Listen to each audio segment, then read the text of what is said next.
وزیر اعلیٰ پنجاب مریم نواز شریف نے فلپائن کے سفیر ڈاکٹر امینوئل آر فرینڈرز سے ملاقات کی، جس میں دونوں طرفہ تعلقات، سرمایہ کاری، موسمیاتی تبدیلی اور دفاعی تعاون پر تفصیلی تبادلہ خیال ہوا۔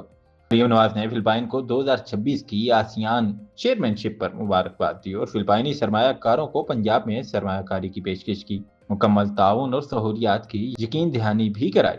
انہوں نے کہا کہ پاکستان اور فلپائن کے درمیان 76 برس پر محیط مضبوط دوستی اور مشترکہ تہذیبی اور انسانی اقدار کا ورثہ ہے۔ وزیر اعلیٰ نے زلزلوں اور طوفان سے متاثرہ فلپائن کے عوام کے لیے تعزیت کا اظہار کیا اور کہا کہ پنجاب عالمی معیار کے انفراسٹرکچر، ٹیکس مراعات اور سرمایہ کاری کے مواقع فراہم کرتا ہے۔ ملاقات میں دونوں ممالک نے دفاعی تربیت، جوائنٹ مشقیں اور انسداد دہشت گردی میں مزید تعاون بڑھانے پر اتفاق کیا۔